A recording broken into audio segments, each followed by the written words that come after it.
আপু কি করছো? ছাড়ো, আমি তোমার ছোট ভাইয়ের মতো। তুমি আমাকে কিস করতে পারো না?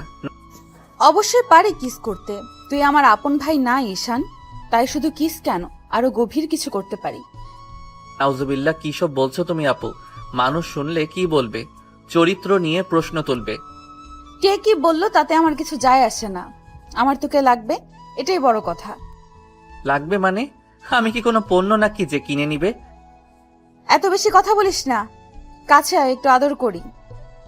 না আপু, প্লিজ এমন করো না, আমি এসব পছন্দ করি না। তোকে তো কিছু করতে বলছি না, তুই শুধু অনুভব কর, আমি নিজেই সবটা করব। কি করবে তুমি? তোকে নিজের কাছে রাখার জন্য যা করা লাগে করব সোনা, কিন্তু তোকে তো আমার কাছে থাকতেই হবে। তুলির চোখে কিছু একটা ভেসে উঠল। হঠাৎ তার চোখটা জলজল করে উঠল, যেন যে করেই হোক ঈশানকে তার করতেই হবে, হয় ভালোবেসে, না হলে জোর করে। কোনো এক রহস্য যেন তুলির চোখে ভাসছে। তুলি ঈশানের হাত ধরে টান দিয়ে নিজের কাছে নিয়ে নিল, তারপর ঈশানের ঠোঁটে ঠোঁট ডুবিয়ে দিল। ঈশান হতবাক হয়ে গেল, কি হচ্ছে তার সাথে? শেষে কিনা স্নেহর খালাতো বোন তাকে এইভাবে কিস করছে। লজ্জে তার মরিমরি অবস্থা। আল্লাহ, তার তো গার্লফ্রেন্ড আছে, সে জানলে কি করবে? নিশ্চয়ই জুতা পিটা করবে। ঈশান ছটফট করতে লাগলো ছাড়া পেতে। শেষে তুলি একটা জোরে কামড় মেরে ছেড়ে দিল। ঈশান মৃদু চিৎকার করে বলল, ইস, কামড়াচ্ছ কেন এভাবে? তুই এত নড়াচড়া করিস কেন? শান্তিতে একটু কিস করতে দিস না? তোমার কিস করার হলে বিয়ে করে তোমার বরকে করো না, আমার কাছে কি? ইস, ভালো কথা মনে করে দিছিস। চল আমরা বিয়ে করে ফেলি। কি সব যাতা বলছো? তুমি ভুলে যাচ্ছ আমি তোমার জুনিয়র খালাতো ভাই। বিয়ে করলে ভাই থাকবি না? চল বিয়ে করে লাইফটা এনজয় করি। ছি ছি, কি সব বলো তুমি? তোমার লজ্জা করে না আমার মতো পিচ্চি ছেলেকে এসব বলতে? না রে সোনা, তুই এত ছোট না যে এইসব আদর ভালোবাসা বুঝবি না। একদম ইনোসেন্ট সাজার চেষ্টা করবি না। ধুর, তোমার কাছে থাকলে ইজ্জত নিয়ে বাড়ি ফিরতে পারবো না। আপু একটু দূরে থাকো না। সব সময় কেন এমন করো আমার সাথে? আরে বাবা, এ কেমন ভাই? একটু মজা করলেই এমন মুখ করে বসে যায়। মজা করছো নাকি আমার মেজাজের পরীক্ষা নিচ্ছ? আমি তোকে শুধু বিরক্ত করলেই তুই এমন গম্ভীর হয়ে যাস, তাই তো আরো ভালো লাগে। তুলি ছোটবেলা থেকেই ঈশানের পেছনে লেগে থাকে। পড়াশোনায় ভালো, দেখতে সুন্দরী, আর ভীষণ আত্মবিশ্বাসী। অন্যদিকে ঈশান শান্ত, ভদ্র, আর সবার প্রিয় পিচ্ছি খালাতো ভাই। কিন্তু যতবারই ও খালার বাড়িতে আসে, তুলি ওকে এমনভাবে বিরক্ত করে যে বেচারা শেষমেশ পালিয়ে বেড়ায়। আমি কিন্তু খালাম্মাকে বলে দেব তুমি সারাক্ষণ আমাকে উত্তক্ত করো। বল, দেখবি উনি বলবেন তুলি তোকে ভালোবেসে বলেই এমন করে। হায় আল্লাহ, এই বাড়িতে আমার পক্ষে কেউ নাই। আমার পক্ষে একদিন তুই থাকবি, সেই দিনের জন্য অপেক্ষা কর। মানে? ভবিষ্যতে বুঝবি খালাতো ভাই মশাই। ঈশানের মুখ লাল হয়ে গেল। তুলি হেসে রুম থেকে বেরিয়ে গেল, কিন্তু ঈশান তখনও হতভম্ব। এই মেয়েটা কেমন যেন অদ্ভুত, কখনো মজা করে, কখনো চোখে এমন দৃষ্টি ফেলে যে বুকটা কেমন কাঁপে। রাতের বেলা খালাতো বোনের বাড়িতে ঘুমাতে গিয়ে ঈশানের মাথায় একটাই কথা ঘুরছিল। তুলির ওই হাসিটার মানে কি সত্যি শুধু মজা? রুম থেকে প্রায় দৌড় দিয়ে বেরিয়ে এলো ঈশান, মুখটা লাল, চোখে অস্থির ছাপ। মনে মনে ভাবছে, এই বাড়িটা তো খালার, কিন্তু এখানে থাকা মানে আমার মান ইজ্জতের পরীক্ষা। ঠিক তখনই সামনে এসে দাঁড়ালো ঈশানের খালা, গলায় আদর মাখা সুরে বলেন, আরে ঈশান, কই যাস বাবা? এত তাড়াহুড়ো কিসের? না খালা, মানে আমি ভাবছিলাম এখনই বাসায় চলে যাই। এই তো একটু আগেই না এলি, এখন আবার যাবি? কিরে, কিছু হয়েছে নাকি? না না, কিছু না খালা, মানে একটু ভালো লাগছে না তাই ভাবছিলাম। খবরদার, কোথাও যাবি না। আমি না বলা পর্যন্ত এক পাও বেরোবি না এই বাড়ি থেকে। ঈশানের মুখ আরো শুকিয়ে গেল, মনে মনে গজরাতে লাগলো। আহারে আল্লাহ, এখন থাকলে তো নিশ্চিত আমার সর্বনাশ হবে। খালার মেয়ে মানে তুলি তো মানুষ না, ছোটখাটো দুর্যোগ। এই বাড়িতে থাকলে বোধহয় ইজ্জতটাই হারাবো একদিন। আপু আমার পিছে এমন ভাবে পড়ে আছে যেন আমি কোনো সরকারি পুরস্কার। মাও আবার পালাতে চাইছে নাকি? আমি কিন্তু ধরে ফেলবো। হায় আল্লাহ, এ আবার শুরু করলো। খালা মুচকি হেসে ভেতরে চলে গেলেন আর তুলি ধীরে ধীরে করিডোর ধরে এগিয়ে এলো। চোখে সেই চেনা দুষ্টামি, মুখে মিষ্টি হাসি। ঈশান পিছু হটতে হটতে দেওয়ালে ঠেকে গেল। কোথায় যাস রে পালিয়ে? মার হুকুম শুনছিস তো? এই বাড়ি থেকে কেউ যাবে না। থাকলে তো শান্তিতে মরতেও পারবো না আপু, মানে তুলি আপু। আহা, এত ভয় পাস কেন? আমি তোকে খেয়ে ফেলবো না আপাতত। এই মেয়েটা একদিন না একদিন আমাকে ঠিক পাগল বানাবে। রাতে খাবারে টেবিলে আজ সবাই একসাথে, খালা, খালু, তুলি আর ঈশান। খাবারের সুবাসে গোটা ডাইনিং রুমটা ভরে গেছে, কিন্তু ঈশানের মন যেন কোথাও হারিয়ে গেছে। খালার চোখে সেটা ধরা পড়তেই গেল। ঈশান শোনা, কিরে খাচ্ছিস না কেন? থালা তো প্রায় অর্ধেক ভর্তি। না খালা, পেট ভরে গেছে। একটু খেয়ে কি পেট ভরে যায় নাকি? এতদিন পর আমার বাড়িতে এলি, ঠিক মতো খা। ঈশান চামচ হাতে নিলেও মুখে খাবার তুলতে পারছে না, কারণ পাশে বসা তুলি ঠিক যেন কোনো দুরন্ত বাচ্চা। কখনো চুপচাপ তাকিয়ে আছে, আবার হঠাৎ মুখ টিপে হাসছে, কখনো চুমু দেখাচ্ছে। ঈশান একবার তাকালে চোখে চোখ পড়ছে। তুলি চোখ গরম করে তাকাচ্ছে, যেন বলছে, চল এখনই পালিয়ে দেখ। এই মেয়েটা একদিন আমাকে হার্ট অ্যাটাক দেবে। খাওয়ার সময়ও শান্তিতে থাকতে দেয় না। কি হলো রে খালাতো ভাই? মাছের কাঁটা আটকালো নাকি গলায়? না না, কিছু না। কাটা লাগছে নাকি বাবা? পানি দেই? না খালা, ঠিক আছি, সব ঠিক। তুলি হাসি চাপা পড়ছে না, মুখ ঢেকে নিচু হয়ে আছে, যেন লজ্জা পেয়েছে। আসলে লজ্জা নয়, ওর ভেতরে আনন্দ। ঈশানকে অস্থির দেখে তুলি মজা পাচ্ছে। খাওয়া শেষে সবে যখন উঠল, তুলি চুপি চুপি ঈশানের পাশে এসে দাঁড়ালো। খাওয়া পছন্দ হলো না? আবার খাবার ভালো, কিন্তু পাশে কে বসে সেটা যদি ভালো না লাগে তখন স্বাদ পাল্টে যায়। আহা, কেমন যেন এই কথাটা ঠিক ভবিষ্যতের জামাইদের মতো শোনালো। কি বললে? কিছু না, ডেজার্ট খেয়ে নিস, তারপর জানাবো। এই মেয়েটা নিশ্চয়ই আমার জীবনে ঝড় বইয়ে দেবে। রাত বেশ গভীর। খালার বাড়ির সবাই ঘুমিয়ে পড়েছে, শুধু ঈশানের ঘরে আলো জ্বলছে। বেচারা সারাদিন তুলির দুষ্টামি সামলে এখন একটু শান্তি খুঁজছে। ঈশান বিছানায় শুয়ে ছাদের দিকে তাকিয়ে ভাবে, এই বাড়িতে থাকা মানে পরীক্ষার হলে বসা। কখন কোথা থেকে বিপদ আসে কে জানে। ঠিক তখনই দরজাটা কিঞ্চিত শব্দ করে খুলে গেল। ঈশানের বুক কেঁপে উঠল। কে ওখানে? ভূত। তুমি তুমি আবার এই সময় রুমে কেন? তোর ভয়টা দেখতে এলাম। দিন ভরা তো গম্ভীর, দেখি রাতে কেমন সাহস দেখাস। তুলি বিছানার পাশে এসে বসলো, হাতে একটা বালিশ, মুখে সেই দুষ্টু হাসি। ঈশান কম্বল টেনে নিজেকে ঢেকে ফেল। দয়া করে আজ আর কোনো দুষ্টামি করো না প্লিজ।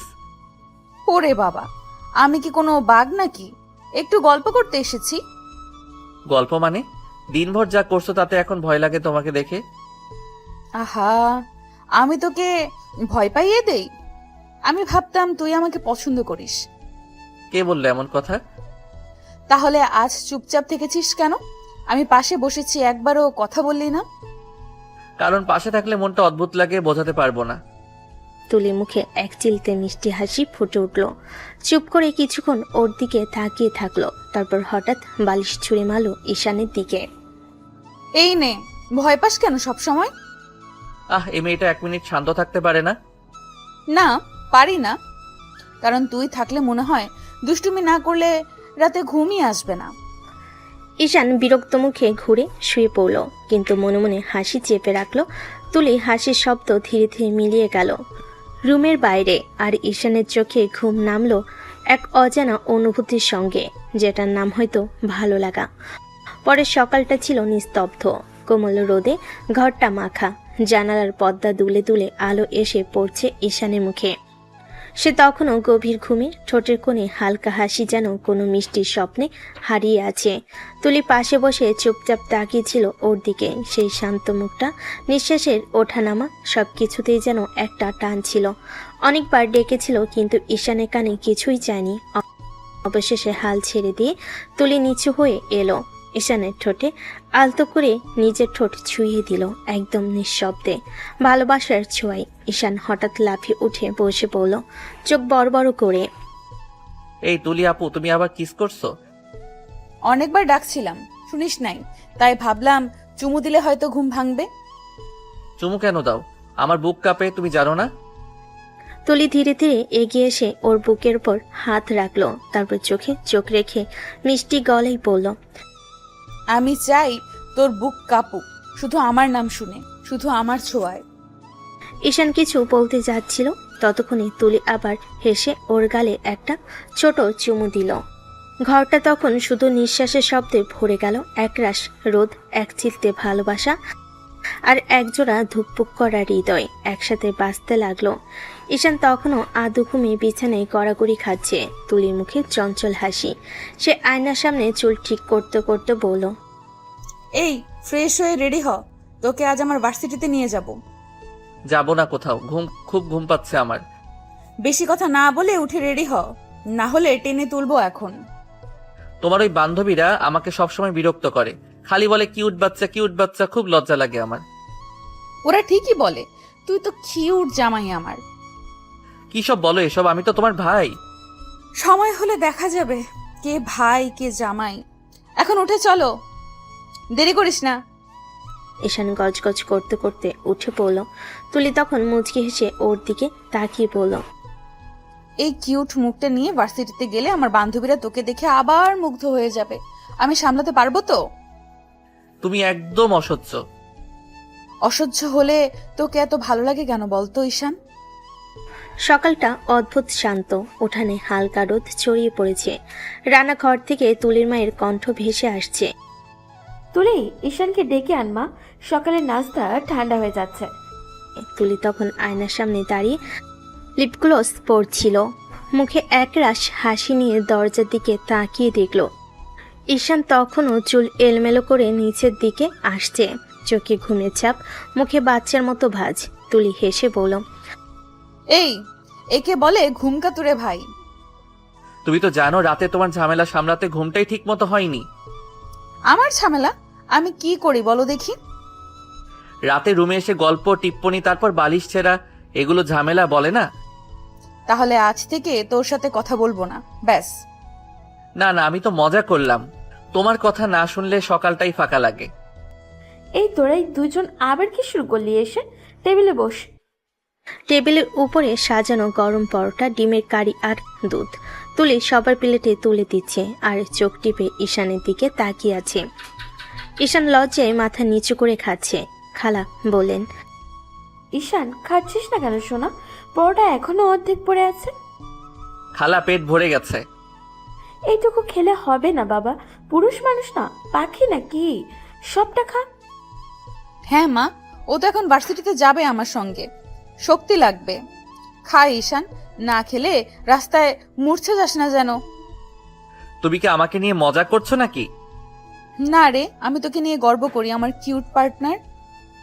ঈশান চুপ করে গেল। মুখে হাসি চাপলেই যেন আরো কিছু বলবে তুলি। নাস্তা শেষে তুলি ব্যাগ কাঁধে ঝুলিয়ে বলল, চল, আজ আমার ভার্সিটিতে নিয়ে যাচ্ছি তোকে, সবাই দেখে নিক আমার মানে বন্ধু ঈশানকে। না না, আমি যাব না। তোমার বান্ধবীরা সারাক্ষণ কিউট কিউট বলে বিরক্ত করে। ঠিকই তো বলে, চল তো, বেশি কথা বলিস না। কিউট না, আমি তো তোমার ভাই। সময় হলে দেখা যাবে কে ভাই কে জামাই। এখন ওর, না হলে তোকে কাঁধে করে নিয়ে যাব। তুমি একদম পাগল মেয়ে। পাগল তুই? তোর জন্যই। এখন চল, আমার ভার্সিটির রাজপথে আজ তোকে দেখাবো তুলি রহমানের কিউট কম্পেনিয়ন কাকে বলে। তুমি এমনই থাকবে সারা জীবন? এমনই, তুই যদি পাশে থাকিস। তাদের দুজনে হাসিতে সকালের রোদটা যেন আরো উজ্জ্বল হয়ে উঠল। খাওয়া শেষে তুলে হাত ধরে ঈশান বের হলো বাড়ি থেকে। রাস্তায় রোদ হালকা, বাতাসে ফুলের গন্ধ। তুলি মুখে হাসি, ঈশান বালিশের মতো দুহাত দুলিয়ে হাঁটছে, চোখে সামান্য লজ্জা। তুলি ভার্সিটি গেটে এসে বলল, চল, আজ আমার বান্ধবীদের সাথে পরিচয় করাবো। আমি কি করব? তুমি জানো তো লজ্জা লাগে। লজ্জা? তুমি আমার সঙ্গে আছো, আর কিছু লাগবে? তুলি বান্ধবীরা তখন খুঁজে বের করলো ঈশানকে। চিৎকার দিয়ে একসাথে এগিয়ে এলো। হাই হ্যান্ডসাম, তোমাকে কতদিন পরে দেখছি। আচ্ছা, তুমি কি এত কিউট ছিলে সব সময়? আহা ঈশান, আমাদের তুলির সঙ্গে কি ভালো কাটছে। আপু, মানে কি সব বলেন? আপনাদের কাছে আসলে লজ্জা লাগে? আরে বাবা, লজ্জা পাও কেন? তোমাকে তো আদর করি বলি। দেখেছিস কত সুন্দরভাবে সবাই তোর প্রতি আগ্রহ দেখাচ্ছে। এবার থেকে তোকে আর লজ্জা পাবার দরকার নেই। বান্ধবীরা হাসতে হাসতে ঈশানকে ঘিরে ধরল। তুলির চোখে দুষ্টামি। এই হলো আমার জামাই, কিউট, সাহসী আর লাজুক। মুখে মিষ্টি হাসি। সকালের ক্লাস শেষ। তুলির হাত ধরে ঈশান ক্যান্টিনের দিকে এগোচ্ছে। ক্যান্টিনের আলো পড়ছে খোলা জানালার ফাঁক দিয়ে, বাতাসে সিগারেট মুক্ত মিষ্টি রোদ। তুলির সঙ্গে তুলির বান্ধবীরাও এসেছে, মুখে হাসি, হাতে ট্রে। তার টুকটাক কথা বলছে, হেসে খেলে ঈশানকে মাঝে মাঝে ঘিরে ধরে দুষ্টামি করছে। ঈশান, তুমি তো আমাদের তুলির সঙ্গে সবসময় লাজ্জুক আচরণ করো। হ্যাঁ, দেখছি না, তুমি একটু হাসলেই তুলির চোখে ঝলক ধরে। আরে বাবা, আমার জামাইকে একটু সময় দাও, এবার সে বসে আমাদের গল্প শুনুক। ঈশান চুপচাপ ট্রের দিকে তাকিয়ে আছে, মুখে হালকা লজ্জা, কিন্তু চোখে সে দুষ্টামি আর হাসি খুঁজে পাচ্ছে। এই মেয়েগুলো একবার চোখে মুখে তাকালে মনটা থমকে যায়। বিয়ে ছাড়াই জামাই বানিয়ে দিল। তুলি বান্ধবীরা খাবার অর্ডার করছে, ফ্রেশ ফ্রুট জুস, স্যান্ডউইচ, হালকা স্ন্যাক। তুলি হেসে বলল, ঈশান, তুমি কি নাস্তা খাবে না? আজ শুধু তোমাদের দুষ্টুমি দেখছি, খাওয়ার কথা পরে। আরে বাবা, কি রে, আমরা নাকি খাচ্ছি আর তুমি শুধু চুপচাপ দুষ্টামি দেখছো? দেখেছিস আমার জামাইটা কেমন ধীর, ওর লাজুক হাসিটা সবচেয়ে সুন্দর। ঈশান নিজেও হাসছে না, কিন্তু হৃৎপিণ্ডে ঠান্ডা ঢেউ। সেসব দুষ্টামি দেখছে, ছোট ছোট হাসি, তুলির চোখে ঝলক, বান্ধবীদের মিষ্টি হেসে খেলা, সব মিলিয়ে যেন এই সকালটা এক অদ্ভুত রোমান্টিক মুহূর্তে ভরে গেল। স্বাধীন ভার্সিটিতে হুলুস্থুলুসের পর বিকেলে ঈশান যখন বাসায় ফিরল, মুখটা গম্ভীর, চোখে ক্লান্তি আর মনে প্রচণ্ড বিরক্তি। তুলি তখন ঘরে আয়নার সামনে বসে চুল শুকাচ্ছে। দরজায় দাঁড়িয়ে ঈশান একদম গম্ভীর গলায় বলল, তোমার সাথে তো আমার বিয়ে হয়নি আপু, তাহলে তুমি সবার সামনে বারবার জামাই জামাই বলো কেন? আমার লজ্জা করে না? তুলি আয়না থেকে তাকিয়ে হেসে উঠল, তারপর ধীরে ধীরে উঠে এসে ঈশানের গাল টেনে দিল মিষ্টি করে। ওরে বাবা, তুই লজ্জা পাস নাকি আবার? আমার কিউট জামাই লজ্জা পায় নাকি? আমাকে আর মানুষের সামনে জামাই বলবে না, আমি খুব লজ্জা পাই। আমি তোমার খালাতো ভাই, তাই খালাতো ভাই বলবে। না, কখনো না। আমি তোকে জামাই বলবো সব সময়, কারণ তুই শুধু আমার, অন্য কারো না। তুমি এভাবে বলো কেন? তোমার মুখ থেকে শুনলেই বুক ধরফর করে। তোর বুক ধকধক করবে আমার নামেই, এটাতেই তো শান্তি। তুই বুঝবি না ঈশান, আমি তোকে দেখলে মনটা নরম হয়ে যায়। তুমি এমন করে কথা বলো না আপু, ভালো লাগে না, মনে হয় অন্যরকম কিছু বলছো। যা শুনছিস ঠিক তাই ভাববি। আমি যদি বলি তুই শুধু আমার জন্যই তৈরি, তাহলে বিশ্বাস করবি? তুমি পাগল, আমি এখনই চলে যাচ্ছি। যাবি না কোথাও, বস এখানেই। আজ থেকে আমি তোর নাম রেখেছি আমার জামাই, এই নামে ডাকলেই মিষ্টি লাগে। তুমি একদিন আমার জীবন পুরো ওলটপালট করে দিবে তুলি আপু। সেই তো চাই ঈশান, তোর জীবনটা যেন পুরোটা আমার নামেই লেখা থাকে। তুলির চোখে ভালোবাসা, মুখে দুষ্টামি, ঈশানের মুখে লাজুক হাসি। এই লড়াই, এই ভালোবাসা, এই মিষ্টি অস্বস্তি, সব মিলিয়ে যেন এক অদ্ভুত সম্পর্কের সূচনা হতে চলেছে। তুলি মনে মনে বলল, তোকে ভালোবাসাই যে আমার দায়িত্ব ঈশান, এটা তো পালন করতেই হবে। সন্ধ্যা নামলো, ঘর ভরে গেল নরম আলো দিয়ে। তুলির হাতের কাছে সবসময় এক অদ্ভুত আনন্দ। সে রান্নাঘরে দাঁড়িয়ে নানা রকম খাবারের টেবিল সাজাচ্ছিল। গরম গরম ফ্রাইড রাইস, মাখন মাখানো রুটি, ছোট ছোট স্যান্ডউইচ আর চকলেট কেক। তুলি নিজেই মৃদু হাসি ধরে রাখছিল, মনে মনে ভাবছিল, আজ ঈশানকে একটু বিশেষভাবে খুশি করব। এই নে, সব তোর জন্য বানালাম। তুমি এত কষ্ট করছো, কিন্তু আজ খেতে ইচ্ছে করছে না। কেন না, একটু খা, না হলে আমি মনে করব তুমি খালি দুষ্টুমি ছাড়া কিছুই খাও না। না আপু, আজ সত্যি খেতে ইচ্ছে করছে না। তুই কি এত ছোট? আমি তোকে ভালোবাসি সেটা বোঝার জন্যই বানালাম, খা। প্লিজ আপু, এসব কথা বলো না, আমার ভালো লাগে না। দেখছিস, আমি কেবল চাই তুই খাস, তোর জন্যই আমি এত কষ্ট করছি, বুঝছিস না? ঈশান ধীরে ধীরে হাত বাড়ালো, কিন্তু মুখে কিছু বলল না, শুধু চোখে মিশ্র লাজ আর অবাক লাগা। তুলি হাসি চেপে ধরে ঈশানের হাতে স্যান্ডউইচ ধরিয়ে দিয়ে বলল, দেখছিস, তুই যদি খেতে না চাস আমি নিজেই খাইয়ে দিব। আমি তোকে ছেড়ে দেব না, বুঝলি? ঠিক আছে আপু, খাচ্ছি, কিন্তু শুধু খাচ্ছি এসব কথার জন্য না। ওরে বাবা, তুই খাচ্ছিস আর কথাও শুনছিস, আমি খুশি। তুলি আস্তে আস্তে ঈশানের কাছ ঘেঁষে বসলো। ঈশান প্রথমে চমকে সরে যেতে চাইলো, কিন্তু তুলি তা হতে দিল না। সে ঈশানকে টেনে নিজের বুকের উপর ফেলো। ঈশান লজ্জায় দ্রুত সরে যেতে চাইলো। তুলি ঈশানের একদম কাছে এসে তার ঠোঁটে ঠোঁট ডুবিয়ে দিল, কিস করতে লাগলো ঈশানকে। ঈশান কেঁপে উঠে সরে আসতে চাইলে তুলি তাকে ঠেলে বিছানায় ফেলে দিয়ে তারপর উঠে বসলো। তারপর আবার ঈশানের ঠোঁট কামড়ে ধরলো। ঈশানের হাত দুটো নিয়ে তুলি কোমরে রাখলো।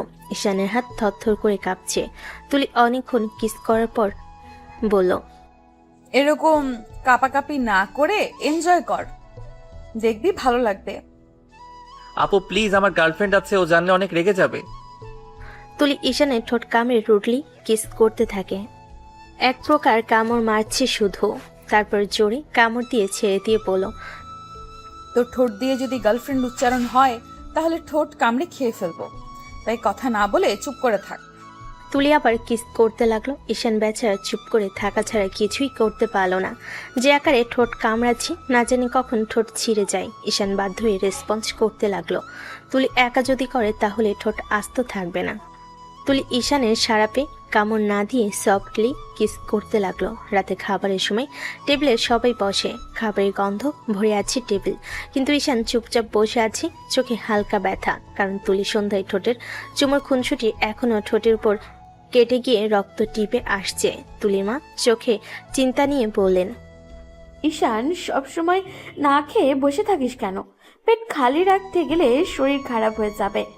খালা আমি খেতে পারবো না, পড়ে গিয়ে ঠোঁট কেটে গেছে।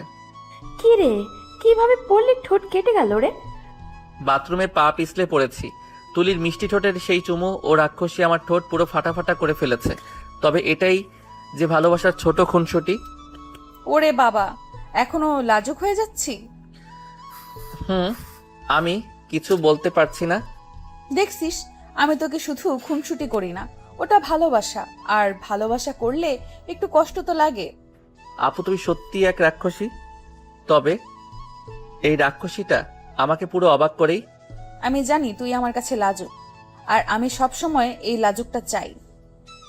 রাত গভীর। ঈশান শুয়ে আছে নিজের রুমের বিছানায়। হঠাৎ ফোনের ঘন্টা বাজলো। ঈশান ঘুম ছেড়ে চোখ মুড়ে ফোন হাতে তুলে নিল। হ্যালো ঈশান, কোথায় তুমি? দুদিন ধরে কোনো খোঁজ খবর নেই, দেখাও করছো না। আমি তো খালার বাসায় এসেছি। খালার বাসায় গেছো ভালো কথা, কিন্তু আমাকে কেন ভুলে গেছো? না জান, ভুলিনি। এখানে সবাই আমাকে একটু বেশি ব্যস্ত রাখছে, আমি এখনই তোমাকে ফোন দিতাম। ঢং করতে হবে না। তারা টুকটাক কথা বলল, হাসি আর হালকা ঝগড়া। শেষে ফোন কেটে দিল ঈশান।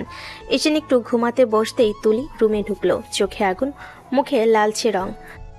কার সাথে কথা বলছিলে? আমার গার্লফ্রেন্ডের সাথে। আমি না বলছি আমি তোকে ভালোবাসি? তারপর তোর গার্লফ্রেন্ড কি করে? ওর সাথে ব্রেকআপ না করলে কিন্তু খুব খারাপ হবে। কিছুতেই না, আমি ওকে ভালোবাসি। তুলি রাগ যেন আকাশ ছোঁয়ালো। সে এক জটিতে এগিয়ে এসে ঈশানের ঠোঁট কামড়ে ধরল। তুই বুঝছিস না, আমি শুধু তোকে চাই, তুই আমার। তুলি আপু দেখো, আমি। তুলির ঠোঁট দিয়ে চুমু দেয়, কারণ রাগ মেশানো আবেগ নিয়ে আবার বলে, চুপ। আমি চাই তুমি শুধু আমার হও, কেউই তোমাকে আমার থেকে ছিনিয়ে নিতে পারবে না। রুমে নরম আলো, তুলির আগুন ঝলমল করছে চোখে। ঈশান লাজুক হয়ে দাঁড়িয়ে, মুখ ধরফর করছে। ছোটখাটো রাগ, দুষ্টামি আর চুমুর সঙ্গে ভালোবাসা, সব মিলিয়ে রাতটা এক রোমান্টিক উত্তেজনা ঢেউই ভরে উঠল। ভোরবেলা সূর্য কুয়াশা ভেদ করে হালকা আলো এনে দিল। ঈশান উঠে আসলো চুপচাপ, চুল আঁচড়াচ্ছে। খালার দিকে তাকিয়ে বলল, খালা আমি আজ বাড়ি চলে যাব। কি রে, এত সকালে? খালা ভার্সিটি থেকে কল আসছে, যেতেই হবে। তাহলে রান্না হোক, খেয়ে যা। না খালা, আবার আসবো, এখন যাই। আচ্ছা, সাবধানে যাস তাহলে। ঈশান চুপচাপ বাড়ি থেকে বেরিয়ে গেল। রাস্তায় পা ফেলো হালকা শীতল বাতাসে। তার মনটা একদম উদাস, কিন্তু চোখে এক অদ্ভুত উষ্ণতা। একই সময় তুলি ঘরে আলো ঢুকতে শুরু করলো। সে ঘুম থেকে উঠে মায়ের কাছে এসে বলল, মা, ঈশান কোথায়? ঈশান চলে গেল সকালে, ওর ভার্সিটিতে কিছু দরকার ছিল। তুলি মুহূর্তে বুঝলো ঈশান চলে গেছে। শুধু সে নিজের জন্য চোখে আগুন, রাগ আর হতাশার মিশ্রণ। সে চুপচাপ বিছানায় বসে নিজের মনকে গুজে রাখলো। তোকে ছাড়বো না আমি ঈশান, আমার থেকে পালিয়ে বাঁচতে পারবি না। তার রাগ যেন ঘরটা ভরে দিল, কিন্তু সেই রাগের ভেতরে লুকানো ভালোবাসা এতটা গভীর যে তা স্পর্শ করলে হৃদয়টা কেঁপে উঠত। তুলির বুক ধরফর করছে, চোখে পানি জমছে, আর মনে মনে সে ঠিক জানে ঈশান শুধু তার জন্যই এই সিদ্ধান্ত নিয়েছে। আমি তোকে ধরে রাখবো, তুমি আমার, কেউই তোমাকে আমার থেকে ছিনিয়ে নিতে পারবে না। সকালটা ভোরের হালকা আলোয় ভেসে উঠল তুলির রাগ, অবাক লাগা আর অদ্ভুত উত্তেজনায়। এই ভোরটা যেন শুধু রোমান্টিক নয়, নাটকীয়, যেখানে দুজনে ভালোবাসা একে অপরের প্রতি টান এবং আবেগের মাধ্যমে আরো গভীর হচ্ছে। তুলি ফোন হাতে বসে আছে, চোখে এক অদ্ভুত আগুন। বারবার ঈশানের নাম্বারে ফোন দিচ্ছে। ঈশান, ফোন ধরো না কেন? ফোন বারবার বাজছে, কিন্তু ঈশান এখনো রিসিভ করছে না। তুলি চুপচাপ থাকা রাগ আর চিন্তার মিশ্রণ চোখে পড়ছে। ঈশান, তুমি আমার সঙ্গে এমন করলে যে ভালো করলে না। তুলি এক মুহূর্ত চুপচাপ দাঁড়ালো, তারপর নিজের মনে বলল, এর ফল তুই খুব দ্রুতই পাবি। আমি তোকে ছাড়বো না ঈশান, আমার রাগের মাঝেও যে ভালোবাসা আছে সেটা তুই জানবি। ফোনের স্পর্শ, বারবার কলের বাজনা, তুলি দৃষ্টিতে আগুন, সব মিলিয়ে যেন রুমটা উত্তেজনা ঢেউয়ে ভরে গেছে। তুলি রাগ আর ভালোবাসার মধ্যে এক অদ্ভুত লড়াই চলছে। ঈশান, তুমি পালাতে পারবে না। তোর জন্য আমি রাগ করব, খুনসুটি করব, কিন্তু শেষে সবই ভালোবাসার জন্য। দিনের আলো ঢোকে শহরের রেস্টুরেন্টে। ঈশান ছোট্ট চায়ের দোকানে বসে অপেক্ষা করছে, চোখে খানিকটা উদাসী। হঠাৎ নীলা প্রবেশ করে, চোখে ঝলক আর মুখে মিষ্টি হাসি। জান, তুমি আমাকে আর আগের মতো ভালোবাসো না। এটা তোমার ভুল ধারণা সোনা, আমি তোমাকে আগের মতোই ভালোবাসি। তাহলে আগের মতো আমার সাথে ঘুরো না কেন? কেন শপিং করে দাও না? আরে বাবা, আমি তো বাসায় ছিলাম না, তাই কিছু করতে পারিনি। আজ আমি তোমাকে অনেক শপিং করে দেব, চলো। নীলার চোখে আনন্দের ঝলক, সে ঈশানের হাত ধরে উঠে দাঁড়ায়। ঠিক আছে, চলি, আমি আর অপেক্ষা করতে পারছি না। শহরের রাস্তায় তারা হাঁটতে হাঁটতে ছোট ছোট দোকান দেখে এগুলো। ঈশান নীলার পছন্দের জিনিসগুলো বেছে নিচ্ছে, আর নীলা মিষ্টি হাসি দিয়ে তার দিকে তাকাচ্ছে। তুমি সত্যিই মিষ্টি, আমার ভালো লাগছে। আমি জানি সোনা, আজকের জন্য বিশেষ পরিকল্পনা করেছি। দুজনে হাত মেলালো, ছোট ছোট খুশি আর ছোট ছোট শপিং এর মিষ্টি ঝকঝকে মুহূর্ত। সব মিলিয়ে শহরের রাস্তায় যেন রঙিন ভালোবাসার ছোঁয়া ভেসে উঠল। আজকের দিনটা মনে রাখবে। আমারও মনে থাকবে, কারণ তুমি আছো আমার পাশে। সারাদিনের এই শপিং এবং মিষ্টি মুহূর্তগুলো ঈশান ও নীলার সম্পর্ককে আরো দৃঢ় করে দিল। শহরের রঙিন আলো আর মানুষের মধ্যে এই দুজনের জন্য যেন সবকিছু থেমে গেছে। রাত গভীর, ঈশান ঘুমের আগে ফোন হাতে নিল। হঠাৎ ফোন বাজতে থাকে। স্ক্রিনের নাম দেখে হাসি না রেখে ঈশান রিসিভ করলো। হ্যালো ঈশান, তোর সাহস কি করে হলো আমাকে না বলে চলে যাবার? তুলি আপু, আমি সকাল হলে আমি যেন তোকে বাড়িতে দেখি, না হলে দেখিস কি করি। যেতে পারবো না। যদি না আসিস তখন দেখিস কি করি। ঈশান ফোন ধরে চুপচাপ দাঁড়িয়ে থাকে। তুলি রাগ, ছোটখাটো হুমকি আর সেই সঙ্গে মিষ্টি ভালোবাসা, সব মিলিয়ে তার বুক ধরফর করছে। তুলি নিজের মনে বলল, আমি তোকে ছাড়বো না, তুই আমার, আর পালাতে পারবে না। তুমি আমার চোখে, আমার কাছে থাকতে হবে। রাত্রি ঘর জুড়ে নরম আলো, ফোনের দিকে রাগ, চোখের ঝলক আর হৃদয়ে লাজুক ধরফর, সব মিলিয়ে রাতটা এক রোমান্টিক নাটকীয় উত্তেজনায় ভরে উঠল। সকাল হলে ঈশান ছোট পায়ে তুলির বাড়িতে পৌঁছায়। দরজা খোলার সঙ্গে সঙ্গে চোখ পড়ে এক বড় আয়োজন। ঘর সাজানো, ফুলে ফুলে ভরা, এবং কেন্দ্রে বসে আছে কাজী। ঈশান হতভম্ব হয়ে খালার দিকে তাকিয়ে বলে, কি ব্যাপার খালা, এত আয়োজন কেন? ঈশান, আজকে তোকে তুলিকে বিয়ে করতে হবে। আমি কিছুতেই তুলি আপুকে বিয়ে করতে পারবো না। তুলি তোকে বিয়ে করার জন্য জেদ করছে, বলছে তোর সাথে বিয়ে না দিলে সুইসাইড করবে। তাই আমরা বাধ্য হয়েছি এই বিয়ের আয়োজন করতে। ঈশানের বুক ধরফর করছে। সে জানে তুলির রাগ, জেদ আর ভালোবাসার মিশ্রিত আবেগ একসাথে এই সিদ্ধান্তে প্রভাব ফেলেছে। ঈশান ধীরে ধীরে তুলির দিকে এগিয়ে গেল, দরজার পাশে দাঁড়িয়ে, চোখে মিশ্রিত লাজ ও উদ্বেগ। ঈশান হালকা কণ্ঠে মাথা নিচু করে, তুলি আপু, আমি কিছুতেই তোমাকে বিয়ে করতে পারবো না। তুলি হঠাৎ চুপচাপ দাঁড়িয়ে, সুন্দর করে সাজানো শাড়ি, চোখে আগুন। সে এক ঝটিতে এগিয়ে এসে ঈশানের হাত ধরে বলল, তুই বিয়ে করবি, তোর ঘাড় করবে। আপু, তুমি জেদ করছো? আমি চাই আজ থেকে আমরা একে অপরের পালানোর কোনো রাস্তা নেই ঈশান। রুমে বাতাসে ফুলের সুবাস, তুলির রাগের মধ্যে লুকানো ভালোবাসা আর ঈশানের অবাক চাহনি, সব মিলিয়ে সকালটা এক রোমান্টিক নাটকীয় উত্তেজনায় ভরে উঠল। ঈশান মনে মনে বলল, ও রাক্ষসী, তোর এই জেদ, রাগ আর ভালোবাসার মধ্যে আমি হারিয়ে যাচ্ছি। আমি জানি আজ থেকে আমাদের জীবন আর আগের মতো হবে না। তুলি ঈশানের পাশে ধীরে ধীরে এগিয়ে এলো, চোখে আগুন, মুখে এক ধরনের দুষ্টামি আর রাগের মিশ্রণ।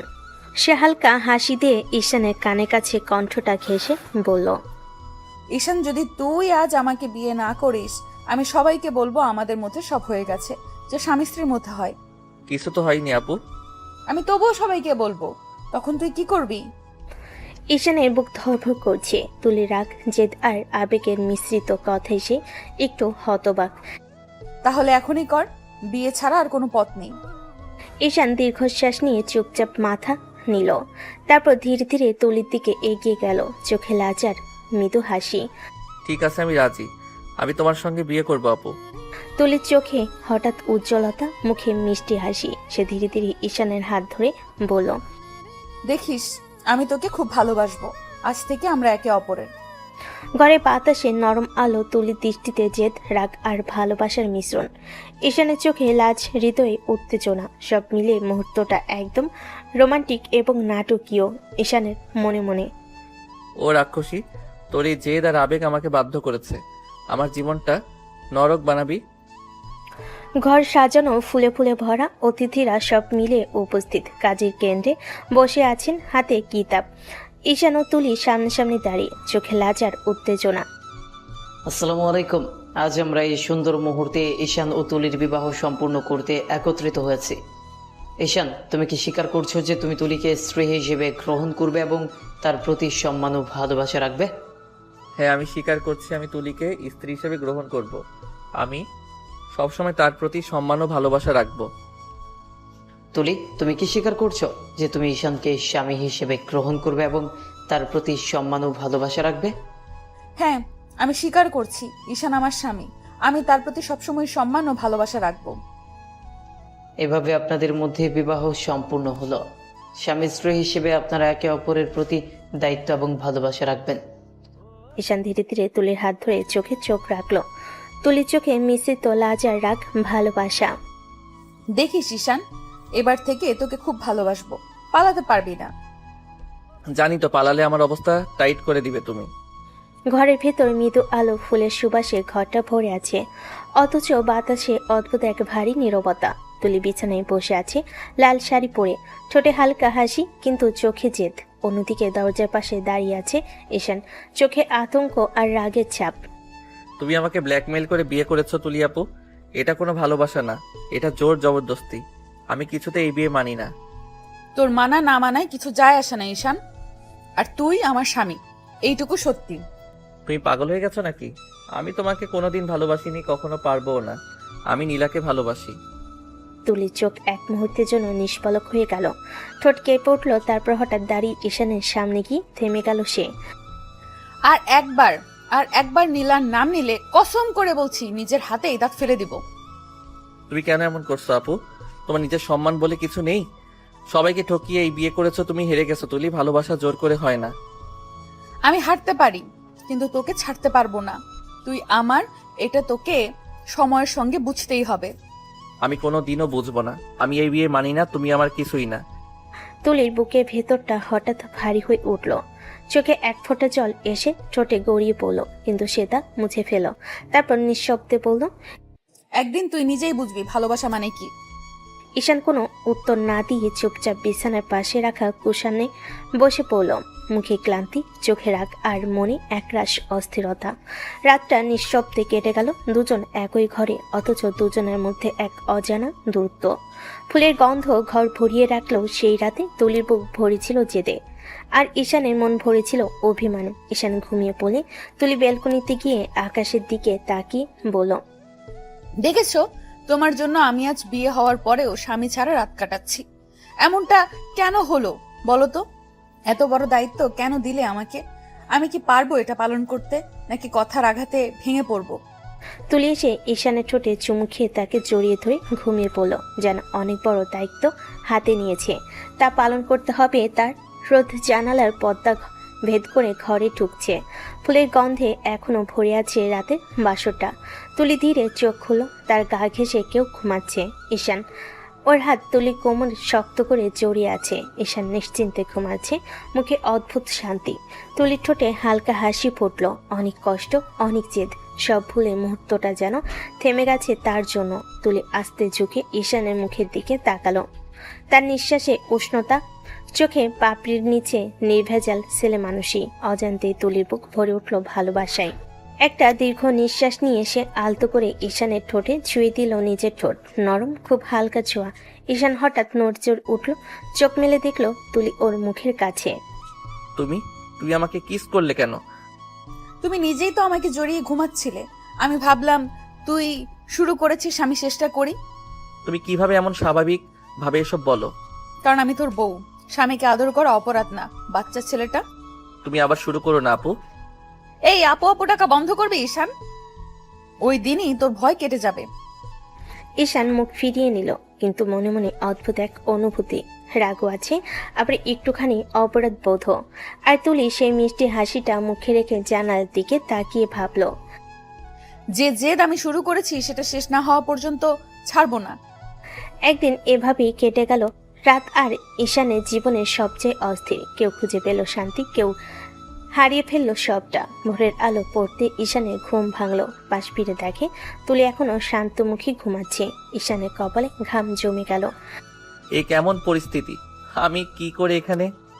ঠিক তখনই তুলি চোখ খুলে ফেলল, ঠোঁটে একটুখানি হাসি নিয়ে বলল, কিরে এভাবে তাকিয়ে আছিস কেন? আমি কি তোর কোনো চেনা মানুষ না নাকি? দয়া করে এসব নাটক করো না, আমি নীলার। তুলি মুখের হাসিটা মিলিয়ে গেল, চোখে এক অদ্ভুত আগুনের ঝিলিক দেখা গেল। সে ধীরে ধীরে ঈশানের দিকে এগিয়ে এসে বলল, একবারই বলছিস, বলবি না আবার? ঈশান চুপ, তার ঠোঁট শুকিয়ে গেল। তুলি তার গলার কাছে মুখ এনে ফিসফিস করে বলল, তোকে এত বারণ করার পরেও নীলাম নাম বলিস? ঈশান অবাক হয়ে তাকিয়ে রইল। এই মেয়েটা কি সত্যি তার সেই তুলি আপু? কোথায় গেল আগে স্নিগ্ধ মিষ্টি হাসি মানুষটা? সকাল গড়িয়ে দুপুর। তুলির মুখে তখন অন্যরকম আত্মতৃপ্তি, যেন সবকিছু পেয়ে গেছে সে। ঈশান নীরব, নিজের ভিতরের আগুনে পড়ছে। ঠিক তখনই ফোন বেজে উঠল। স্ক্রিনে লেখা নীলা কলিং। ঈশান এগিয়ে যেতে তুলি হাত বাড়িয়ে ফোনটা কেড়ে নিল। এক মুহূর্ত দ্বিধা না করে রিসিভ করলো। হ্যালো, কে বলছেন? আমি নীলা, ঈশানের সাথে কথা বলবো প্লিজ। আহারে, এখন আর ঈশানের সাথে কথা বলার দরকার নেই, কারণ ও এখন আমার স্বামী। তুমি মিথ্যা বলছো। ঈশান আমাকে ভালোবাসে, আমাকে ছাড়া বাঁচতে পারবে না ও। ভালোবাসুক বা না বাসুক, এখন ও আমার স্বামী। রাতে আমার পাশে ঘুমায়, সকালে আমি ওর কফি দেই, বুঝতে পারছো? জোর করে বিয়ে করলে মন পাওয়া যায় না। তুমি হয়তো নামের স্বামী পেয়েছো, কিন্তু মন এখনো আমার কাছে। মনকে আমি ধীরে ধীরে নিজের করে নিব। তুই দেখবি একদিন ঈশান নিজে থেকেই আমার নাম ডাকবে। ফোন কেটে দিল সে। নীলার চোখ ভিজে উঠল কান্নায়। আর তুলি আয়নার সামনে দাঁড়িয়ে নিজের মুখটা দেখল। ঠোঁটের কোণে অদ্ভুত এক হাসি, যেন জয় আর অপরাধের মিশেল। ঈশান তখন পাশে দাঁড়িয়ে ছিল, সব কথাই শুনে ফেলেছে। তার বুকের ভেতরটা যেন হিম হয়ে গেল। সে ধীরে ধীরে বলল, তুমি এটা কেন করলে তুলি? তুমি জানো আমি নীলাকে ভালোবাসি, তুমি কি একটু সহানুভূতিও দেখাতে পারলে না? তুলি ধীরে এসে ঈশানের সামনে দাঁড়ালো, চোখে চোখ রেখে বলল, ভালোবাসা যদি পাপ হয় তবে আমি সেই পাপে ডুবে থাকতে রাজি। আর তুই চাইলেও এখন পালাতে পারবি না, কারণ এখন তুই আমার স্বামী। ঈশান নিঃশব্দে দাঁড়িয়ে রইল। ভালোবাসা, বাধ্যতা আর বেদনার মাঝখানে সে বুঝতে পারছিল এই সম্পর্কের শুরুটা ছিল জোর করে, কিন্তু শেষ কোথায় গিয়ে দাঁড়াবে তা এখনো কেউ জানে না। সকালে নাস্তার টেবিলে নীরবতা নেমে এসেছে। তুলি শান্তভাবে চামচ করে দুধে ভাত তুলে খাচ্ছে। আর ঈশান সামনের দিকে তাকিয়ে যেন চিন্তার সমুদ্রে হারিয়ে গেছে। হঠাৎ সে ধীরে বলল, আমি বাড়ি যেতে চাই। চামচের শব্দ থেমে গেল তুলির হাতে। ঠোঁটে ধীরে এক মুচকি হাসি একে বলল, বাড়ি যাবি? খুব ভালো কথা, আমাকেও নিয়ে যাবি তাহলে। তুমি যাবে মানে? আমি একা যাচ্ছি, তুমিও জানো এই বিয়ে আমি মানি না, আমি কাউকে কিছু বলতে পারবো না। মানিস বা না মানিস, আমি এখন তোর স্ত্রী। তুই বাড়ি যাবি মানে আমি তোর বউ হয়ে যাব না? তুই একা গিয়ে কি করবি? আমিও যাব। আমি কিছুতেই তোমাকে নিতে পারবো না, কিছুতেই না। তুলির চোখ মুখের রং মুহূর্তেই বদলে গেল, চোখে আগুন ঝলসে উঠল, গলায় হালকা কাঁপুনি নিয়ে বলল, নেবে না? তাহলে শোন, তুই যদি একা বাড়ি যাস তাহলে আমি ওখানে গিয়ে এমন কিছু করে ফেলবো যে তোর জীবনটাই তছনছ হয়ে যাবে। ঈশান নিঃশব্দ মাথা নিচু করে রইল কিছুক্ষণ, তারপর নিঃশ্বাস ফেলে বলল, ঠিক আছে চলো। এটাই ঠিক সিদ্ধান্ত। এখন প্রস্তুতি নিস, দুপুরে রওনা দিব। দুপুরবেলা বাচ্চার জানালার পাশে বসে আছে ঈশান, মুখটা গম্ভীর, চোখ দুটো নিস্তেজ। তুলির মুখে যেন বিজয়ের ছায়া, চোখে কৃত্রিম শান্তি, অথচ ভিতরে ঝড় বইছে। দুজনে কেউই কথা বলছে না। রাস্তাগুলোর ভেতর দিয়ে বাস তখন তাদের শহরের দিকে এগোচ্ছে। ঈশানের বুকের ভেতরটা ধক ধক করছে। বাড়ির সবাই জানলে কি হবে, বাবা কি বলবে, আর সৎমা? বিকাল নাগাদ তারা পৌঁছালো ঈশানের বাড়িটা। বেশ পুরনো হলো, সম্মানজনক। দরজা খুলে বেরিয়ে এলো ছোট্ট একটা ছেলে, 7-8 বছরের হবে। ছেলেটা খুশিতে চিৎকার করে উঠল, ভাইয়া, ভাইয়া চলে এসেছো? রায়ান কেমন আছো? এই আপু কে ভাইয়া? আমি তোর ভাবি। ভাবি মানে? ভাইয়া তো বলছিল বিয়ে করবে না, এখনই? ওরে পাগলে এত প্রশ্ন করে না, ভেতরে যা। ঠিক তখনই দরজার ফাঁক থেকে বেরিয়ে এলো এক নারী, ঈশানের সৎমা রোজিনা বেগম। চোখে কাজল, ঠোঁটে ঠান্ডা হাসি। এ কে ঈশান? মা, উনি আমার স্ত্রী। স্ত্রী মানে তুই গোপনে বিয়ে করে বসে আসতিস? বাহ, সাহস তো অনেক হয়েছে। বাবা আশরাফ হোসেন এখন ভেতর থেকে বেরিয়ে এলেন, চশমার নিচে গম্ভীর চোখে তাকিয়ে বলেন, কি বলছিস? বিয়ে করেছিস? কার সাথে? খালু, আমি তুলি, আমি ঈশানের স্ত্রী। বাড়িতে নিস্তব্ধতা। রায়ন চোখ বড় বড় করে তাকিয়ে আছে। রোজিনা বেগম ঠোঁটে তিক্ত হাসি নিয়ে বলেন, আহা, কত সুন্দর অভিনয়। আমি তো জানতাম ঈশান এখনো ছোট ছেলে, কিন্তু এখন দেখছি বেশ বড় কাজ করে ফেলেছে। আমি তোকে বলেছিলাম কোনো সিদ্ধান্ত নেওয়ার আগে আমাদেরকে জানাতে। আপনি তো আমাকে চেনেন, বাকিটা আমি আপনাদের ঘরের বউ হয়েই চিনিয়ে নেব। তার গলায় এমন আত্মবিশ্বাস যে মুহূর্তের জন্য সবাই চুপ করে গেল। রোজিনা বেগম তীক্ষ্ণ দৃষ্টিতে তাকিয়ে বলেন, ঠিক আছে, তোকে আপাতত এখানে থাকতে দিচ্ছি, কিন্তু মনে রাখিস এই ঘর সহজে কাউকে আপন করে না। আমি কঠিন ঘরকেও নিজের করে নিতে জানি। ঈশান চুপ। সে শুধু বুঝতে পারছে এক ভয়াবহ লড়াই শুরু হয়ে গেছে। একদিকে জোর করে পাওয়া স্ত্রী, অন্যদিকে তার নিজের মন ভাঙ্গা ভালোবাসা। রাত গভীর, বাড়ির আলো নিভে গেছে, কেবল ঈশানের ঘরের দরজাটা আধো খোলা। তুলি চুপচাপ নিজের জিনিসগুলো গুছিয়ে নিচ্ছে। সে বুঝে গেছে এই বাড়ির সবাই তাকে ভালো চোখে দেখছে না, তবুও মুখে একটা দৃঢ় হাসি। আমি হারবো না। ঠিক তখনই বাইরে থেকে ঈশানের বাবার গলা শোনা গেল, ঈশান, একটু আসো তো বাবা, তোমার সঙ্গে কথা আছে। ঈশান নিঃশব্দে ঘর থেকে বেরিয়ে গেল। ড্রয়িং রুমে এসে দেখে বাবা সোফায় বসে আছেন, আর পাশে রোজিনা বেগম, ঈশানের সৎমা। ঠোঁটে একরাশ তিক্ত হাসি নিয়ে তাকিয়ে আছেন। আশরাফ হোসেন বলেন, কি ব্যাপার বাবা? তোকে তো চিনি, শান্ত ছেলে, হঠাৎ করে খালাতো বোনকে বিয়ে করলি, কিছু বলবি না? আগে বললে আমরা কথা বলতাম, কিন্তু এত বড় কাজ তুই কিভাবে গোপনে করে বসলি কেন? তুই কি সত্যি তুলিকে পছন্দ করিস? না বাবা, আমি তুলি আপুকে পছন্দ করি না। উনি জোর করে বিয়ে করেছেন, আমি না করতে চেয়েছিলাম, কিন্তু উনি আমাকে বাধ্য করেছেন। বাহ, এখন দোষটাও মেয়ের ঘাড়ে চাপিয়ে দিচ্ছ। বিয়ে তো হলো, কাজী কি জোর করে পড়িয়ে দিল? তুমি এখনো ভার্সিটিতে পড়ো, নিজের পায়ে দাঁড়াওনি, তার মধ্যে বউ এনে ফেলেছো ঘরে। ওকে খাওয়াবি কি দিয়ে ঈশান? নিজের খরচই তো বাবার উপর চলে। আমি দেখি কোনো চাকরি পাই কিনা মা, একটা পার্ট টাইম জবের জন্য ট্রাই করব, যাতে অন্তত নিজের দায়িত্ব নিতে পারি। বুঝি, কিন্তু বাবা, জীবনে সবকিছু ভাবতে হয়। ভালোবাসা, দায়িত্ব, এগুলোর ভার নিতে হলে শক্ত হতে হয়।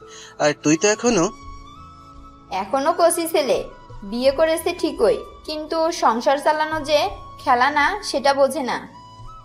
ঈশান মাথা নিচু করেই রইল, গলায় আটকে থাকা কথাগুলো গিলে বলল, আমি বুঝি মা, কিন্তু আমি চেষ্টা করব। দেখি তোমার চেষ্টা কতদূর যায়, তবে সাবধান, এই ঘরে কোনো ঝামেলা আমি চাই না। তুই নিজের মতন করে ঠিক হয়ে যা ঈশান, তবে একটা কথা মনে রাখিস, জোর করে কিছু করলে কখনো শান্তি আসে না।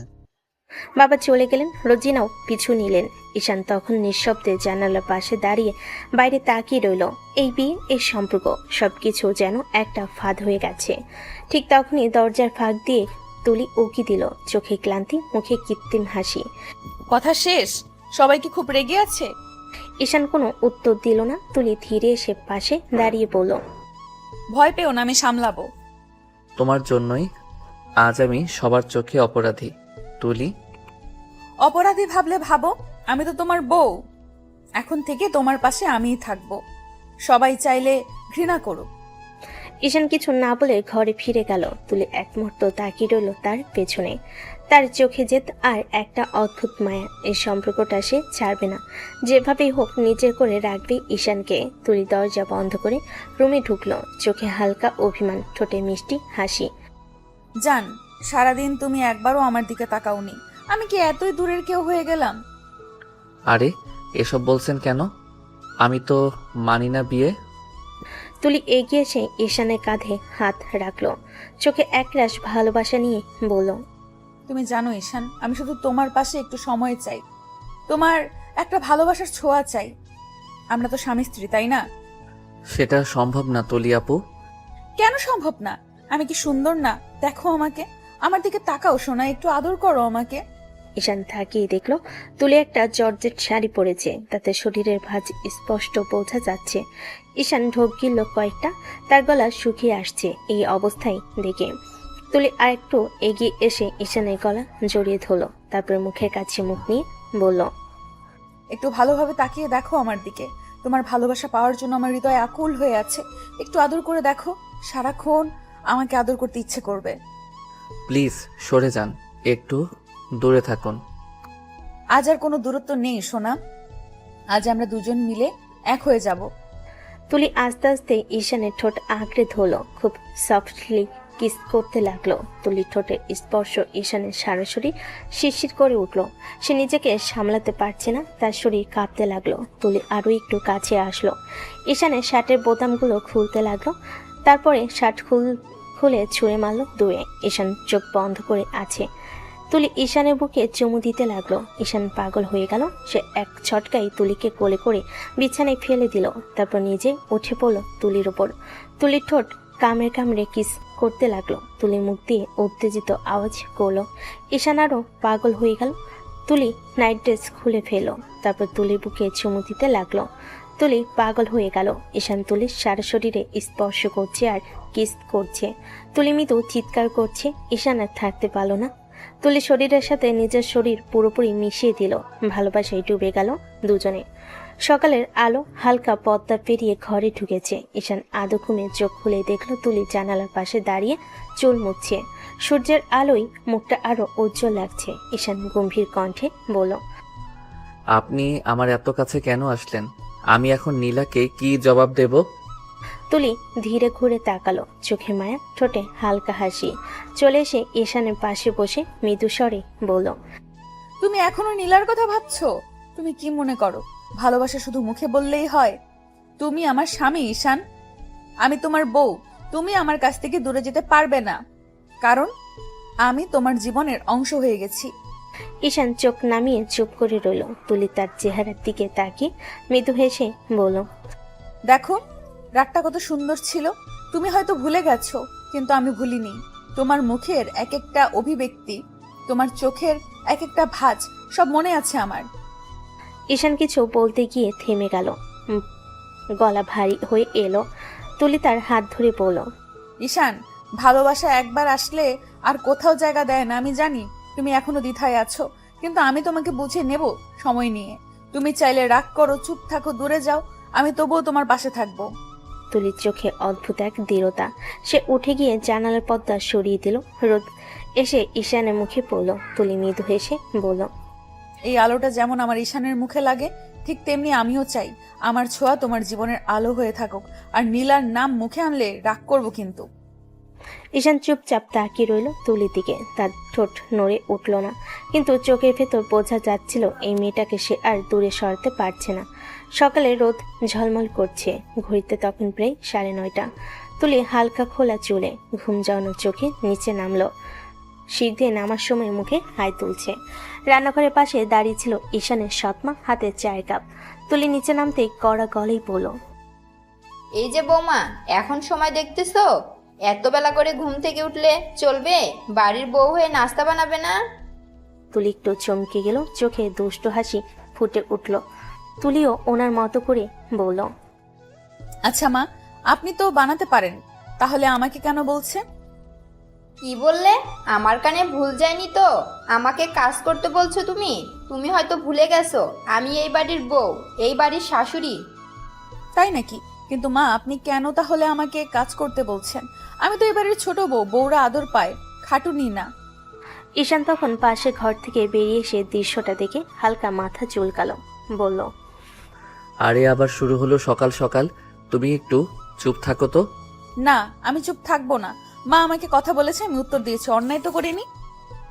এই মেয়েটাকে এখনই ঠিক জায়গায় আনতে হবে। এই বাড়িতে আমি আসি মানে আমার কথাই শেষ কথা। ঠিক আছে মা, আমি কাজ করব, কিন্তু আপনিও পাশে থাকবেন। একসাথে কাজ করলেই মজা হবে। এই মেয়েটা একেবারে মুখের জবাব দিয়ে দেয়, একটুও ভয় পায় না। এই তো তুলির আসল রূপ, সকাল না হতেই পুরো বাড়ি মাথায় তুলেছে। তুমি চুপ থাকো ঈশান, আমি এখন রান্নাঘরে যাচ্ছি।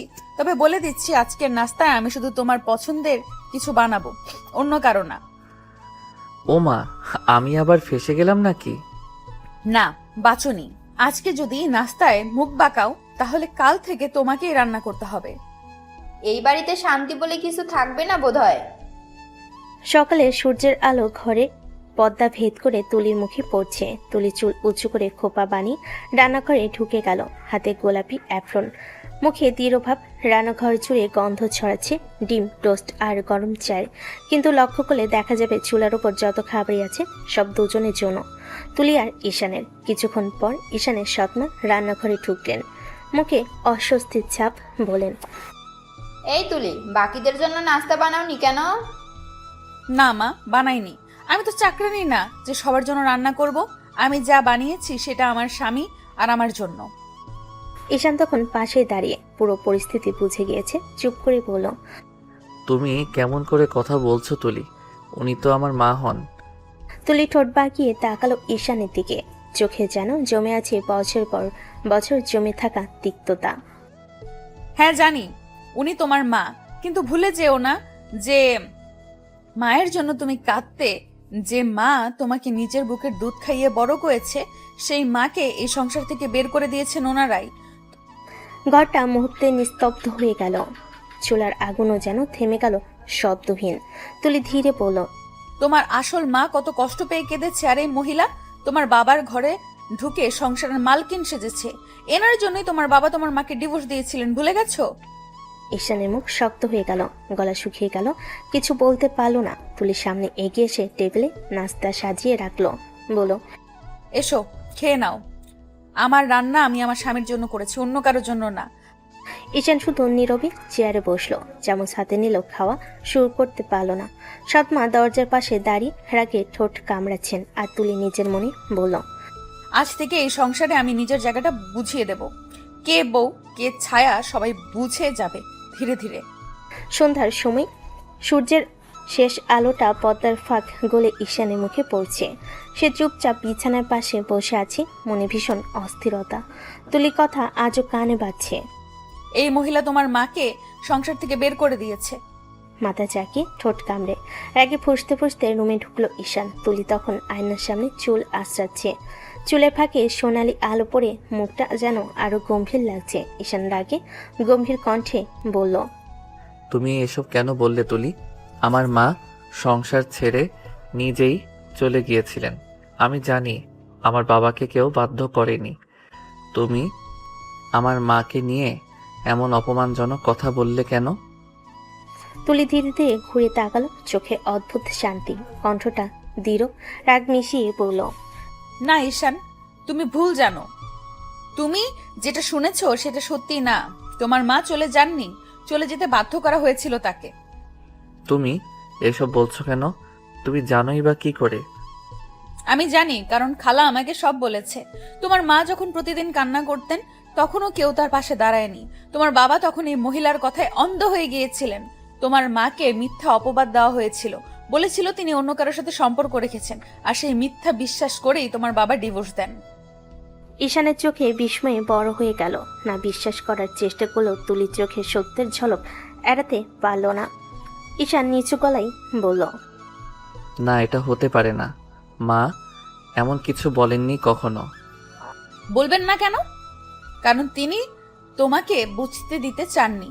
তিনি চেয়েছিলেন তুমি বাবাকে ঘৃণা না করো, কিন্তু আমি খালার মুখে শুনেছি কিভাবে এই মহিলা তোমার মায়ের জায়গা দখল করে নেয়। আর আজ সেই মহিলা তোমাকে কাজ শেখাচ্ছে, আমাকে চাকরানি বলেছে, আর তুমি আজও ভাবো তিনি ভুল করেছিলেন। ঈশান কিছু বলতে পারল না, চোখে পানি জমে উঠল, কিন্তু মুখে কোনো শব্দ নেই। দাঁড়িয়ে শুধু বলল, তুমি যদি সত্যি বলো তাহলে আমি মাকে খুঁজে বের করব।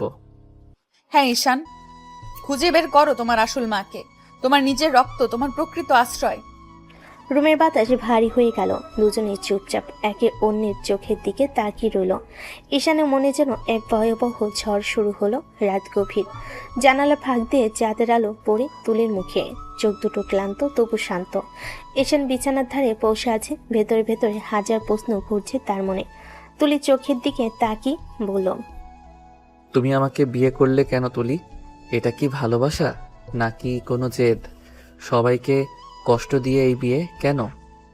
আমি জেদে না, শপথে বিয়ে করেছি ঈশান। শপথে? কিসের শপথ? তোমার মা মানে আমার খালা চলে যাওয়ার আগে আমাকে শপথ করিয়েছিলেন, বলেছিলেন তুই যেন সারা জীবন ঈশানের পাশে থাকিস, ওকে কখনো একা হতে দিস না। ওই কথাটা তখন বুঝিনি, কিন্তু ওনার চলে যাওয়ার পর সেই শপথটাই আমার জীবনের মানে হয়ে গেছে। ঈশান নিঃশব্দে তাকিয়ে রইল, কিছু বলতে পারল না। তুলির গলা বুঝে আসছে, চোখে পানি। আমি ভাবতাম যদি তোমার পাশে থাকি তুমি হয়তো আবার হাসবে, তোমার চোখে সেই পুরনো আলোটা ফিরে আসবে। খালার কথা রাখতেই আমি তোমাকে বিয়ে করে ফেলেছি অজান্তেই, ভালোবেসে ফেলেছি অজান্তেই। মানে তুমি মার কথা রাখার জন্য বিয়ে করেছো? আমাকে ভালোবাসো না তুমি? শুরুটা ছিল খালার কথার কারণে, কিন্তু শেষটা আমার নিজের ইচ্ছায়। খালার শপথ রাখার পথে হাঁটতে হাঁটতে একদিন বুঝলাম তুই আমার জীবনের শপথ হয়ে গেছিস ঈশান। তোর হাসি, তোর রাগ, তোর ভয় সবই আমার হয়ে গেছে অজান্তেই। তোর দিকে তাকালেই মনে হয় খালার আশীর্বাদ এখনো আমার সাথেই আছে। তুমি জানো না তুলি, আমি যতই রাগ করি না কেন তোমার চোখে যখন নিজের নাম দেখি মনটা শান্ত হয়ে যায়। এখন বুঝলি কেন আমি তোর কাছে আসি? এটা জেদ না ঈশান, ভালোবাসা। খালার শপথের শুরু আমার হৃদয়ের পরিণতি। রুমে তখন নিস্তব্ধতা, চাঁদের আলো দুজনের মুখে পড়ে যেন এক নরম আলো ভরে উঠেছে। ঈশান তাকিয়ে আছে তুলির মুখের দিকে। ভালোবাসা, প্রতিশ্রুতি আর অভিমান সব মিশে গেছে একসাথে। তারা আবার একে অপরের কাছে চলে আসলো। সারা ঘর জুড়ে শুধু ভালোবাসার আর্তনাদ। সকালের হালকা রোদে পুরো বাড়িটা আলোকিত হয়ে উঠেছে। উঠানে তুলির হাতে এক কাপ চা, কানে হালকা গানের সুর। ঈশান ব্যাগটা কাঁধে ঝুলিয়ে বের হতে যাবে। যাচ্ছ না আজ? যাচ্ছি, আজ একটু তাড়াতাড়ি ক্লাস আছে। আগে এটা খেয়ে যাও, নইলে পেটে গ্যাস হবে। এখন দেখি তুমি আম্মুর থেকেও বেশি খেয়াল রাখো আমার। আমি খেয়াল রাখছি, দায়িত্ব পালন করছি। ঈশান হেসে ফেল, ওর চোখে যেন মিষ্টি কিছু জমে উঠেছে। সে মেয়েটার প্রতি যে ভালোবাসা প্রতিদিন একটু একটু করে গাঢ় হচ্ছে। তুলি ঈশানের কলা ঠিক করে দিয়ে বলল, খালার দেওয়া শপথ আমি ভুলিনি। উনি বলেছিলেন তোমার পাশে থাকবো সারা জীবন। তখন বুঝিনি এর মানে কত গভীর, এখন বুঝি। খালার কথা রাখতে গিয়েই তোমাকে ভালোবেসে ফেলেছি ঈশান। মানে শুরুটা মায়ের কথার জন্য ছিল, কিন্তু এখন ভালোবাসার জন্য। যাও, ক্লাসে দেরি হবে। ঈশান চলে গেল, কিন্তু ওর মনে রয়ে গেল তুলির সেই কণ্ঠে বলা এখন ভালোবাসার জন্য। এই শব্দটা যেন সারাদিন ওর মনে প্রতিধ্বনিত হলো। সারাদিন ওর দুপুরের দিকে ঈশান ভার্সিটিতে তুলি রান্নাঘরে কাজ করছে। হঠাৎ ঘর থেকে ভেসে এলো ঈশানের মায়ের কথা, কার সঙ্গে ফোনে কথা বলছে। হ্যাঁ আমি বলছি, এই মেয়েটা আমাদের সব প্ল্যান ভেস্তে দিচ্ছে। এখনই কিছু করতে হবে, না হলে ছেলেটার মাথায় পুরোপুরি দখল নিয়ে নেবে। তাহলে কি করবেন ভাবছেন? ওকে যে করেই হোক এই বাড়ি থেকে তাড়াতে হবে, আমি ব্যবস্থা নিচ্ছি। তুলি দরজার পেছনে দাঁড়িয়ে সব শুনে ফেল। চোখে আগুন জ্বলতে লাগলো, হাতের ট্রে শক্ত করে ধরল, গাল শক্ত হয়ে উঠল। আমায় সরানোর প্ল্যান করছো তাই না কুটনি? আমি তুলি কারো চক্রান্তে ভয় পাই না। এখন দেখো আমি কিভাবে তোমার প্ল্যান ভেস্তে দেই। তোমার তৈরি প্রতিটা ফাঁদে আমি তোমাকেই ফাঁসাবো। তুলি ধীরে ধীরে পিছিয়ে গেল, মুখে রহস্যময় হাসি, চোখে তখন আর আগে সেই শান্ত মেয়েটার সরলতা নেই। একটা ঝড়ের মতো তেজ জেগে উঠেছে ওর ভিতরে। সন্ধ্যা ঈশান ফেলে তুলি আগের মতো হাসি মুখে দরজা খুলে দিল। কেমন আছো আজ? ভালো আছি, তুমি? আমিও। আজ তোমার খুব প্রিয় খাবার বানিয়েছি, খেয়ে নিও। আজ তোমার সামনে বসে থাকবো না, একটু কাজ করো। ঈশান কিছু বুঝতে পারল না, কিন্তু তুলির চোখে দৃষ্টি আজ অদ্ভুত রকম কঠিন। রাতের দিকে তুলি নিজের রুমে বসে একটা ডায়েরি খুলল, তাতে লিখল, আজ থেকে খালার দেওয়া শপথ রাখার পাশাপাশি আমি নিজের লড়াই শুরু করব। কেউ আমাকে এই বাড়ি থেকে সরাতে পারবে না। আমি এখন শুধু ঈশানের বউ না, এই বাড়ির সম্মানের রক্ষক। ডায়েরি পাতা ভিজে উঠল চোখের জল আর প্রতিজ্ঞায়। জানালা বাইরে তখন পূর্ণিমার আলো, আর তার মধ্যেই তুলি নিঃশব্দে বলল, এখন খেলা শুরু করো খালাম্মা। তুমি চাল দেবে, আমি শেষ করব। বাড়ির সন্ধ্যা, বাইরে বাতাস খানিকটা চাল করা, ঘরের ভেতর অপরিবর্তিত এক ভারী নীরবতা। তুলি চুপচাপ বসে আছে টেবিলের পাশে, মুখে খিলখিলান হাসি নেই, কিন্তু চোখে এক অদ্ভুত স্থিরতা। গতকাল রাতে খালার ফোনে কথা, ওকে তাড়াতে হবে, সব কথাই এখনো কানে বেজে আছে। আজ আর অপেক্ষা নয়, তুলি সিদ্ধান্ত নিয়েছে আবার কেউ ওর জায়গা কেড়ে নেবে না। তুলি পরিকল্পনা সোজা কিন্তু তীক্ষ্ণ, তার ভিতরে ছিল ধৈর্য, সূক্ষ্ম নাটক আর এক মুহূর্তে সঠিক আঘাত। প্রথমে সে জানালো সে চুপ থাকবে, তারপর মিষ্টি আচরণ করবে, সবাইকে বিভ্রান্ত করবে, কিন্তু চোখে তো ঝলক আছে। কারোর সঙ্গে ঘরের ভিতরে আলো ছড়াতেই যথেষ্ট। রাত 8টায় ভর্তি ছিল ছোট ছোট ছেলে মেয়েদের গান বাজনা খাওয়া দাওয়া দিয়ে সাজানো এক ছলনাময়ী আমন্ত্রণ। বাবা ঘরের এক কোণে মাথায় চিন্তার ছাপ। রোজিনা হাসি ধরে মনে মনে ভাবছে, এবার তুলি গেলে পরিস্থিতি মিটে যাবে। তুলি কিন্তু সময়টাই বেছে নিয়েছে। পরিবারের সবাই এগিয়ে এসেছে অতিথি সাজে। সবার সামনে ঈশান রাগে ক্লান্ত, বাবার চোখে কৌতূহল আর সন্দেহ, এটাই মঞ্চ। তুলি ধীরে ধীরে উঠে এসে বলল, আজকে একটু বিশেষ কিছু খেলতে চাই, সবাই বসো, আমিও একটা কথা বলবো। কি বৌমা, কি খেলবে? না, খেলাতে চাই না, আমি শুধু এমন একটি কথা সবাইকে শোনাবো যা অনেকদিন ধরেই আমার কাছে লুকিয়ে ছিল। ঘরের সারাক্ষণ কৌতূহল বাড়ল, কেউ বুঝলো না তুলি কি বলতে চাই। তুলি ধীরে বলল, যারা সত্য শুনতে ভয় পায় তারা বাইরে চলে যায়। রোজিনা নত সুন্দর হওয়ার ভান করলো, কিন্তু স্বভাবতই বসে রইল। ইচ্ছে করলেই তো রূপটা সামলে নেওয়া যায় না। তুলি হাত দিয়ে মোবাইলে এক বাটন টিপে দিল। পাশের ছোপায় থাকা ঈশান চমকে উঠল। 3.5 মিনিটের মধ্যে ঘরে নীরবতা নেমে এলো, কেবল মোবাইলে হালকা লঘু ভিব্রেশন। তুলি স্পষ্ট কণ্ঠে বলল, আমি যে কথাগুলো বলবো সবই আমার খালার মুখে শুনেছি। আজকে তিনি সাক্ষ্য দেবেন এবং ভিডিও শোনানো হবে। তুলির কথায় বাবার চলে অদ্ভুত কম্পন, কিন্তু রোজিনার ঠোঁট শক্ত। সে হাসি পাতল করে, এটা কি নাটক? তুই কি প্রমাণ দেখাতে পারবি? প্রমাণ আছে, খালাইয়া যেখানে আছে উনি সব বলবেন। এই বলেই খুলে দিল মোবাইলে রেকর্ড করা একটি কথাবার্তার অডিও। খালার কণ্ঠ স্পষ্ট ও নরম, কিন্তু কথাগুলো তীক্ষ্ণ। ওরা আমাকে মিথ্যা অপবাদ দিয়ে বাড়ি থেকে তাড়িয়ে দিয়েছে। আমি কোনো অন্যায় করি নাই, সব ওদের ষড়যন্ত্র, আমাকে যাতে তাড়াতে পারে। অডিও শেষ হতে ঘরে একটা শিহরণ নেমে এলো। রোজিনার মুখ প্রথমে বদলালো, তারপর সে থরথর করে উঠে বসলো। এটা মিথ্যা, কেউ এভাবে কথা বলতে পারে না। তুলি নামিয়ে রেখেছিল আরো এক ক্লিপ, এবার রেকর্ডিংয়ে রোজিনার নিজের কণ্ঠ। ওকে জোর করে বাড়ি থেকে বের করে দাও, না হলে খবর করে দেব।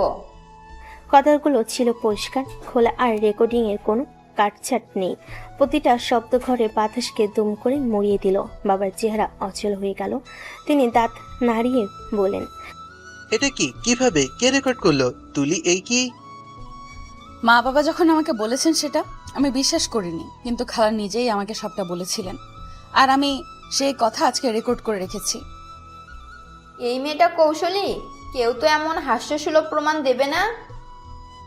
আপনি যে লোকদের ফোন করতেন তাদের নাম ও সময় সব আমার কাছে আছে। আমি দেখেছি আপনার মিটিং এর কথাবার্তা, টাকা লেনদেনের কথা সব আপনার কণ্ঠ, আর আপনার কথাগুলো মোবাইলেও আছে। একাকী নীরবতার মধ্যে বাবার চোখ পূর্ণ হলো, শুনতে পাচ্ছিল না, বিশ্বাস করতে পারছিল না। রোজিনা হৃদরোগ কণ্ঠে বলেন, তুমি কেন এইভাবে?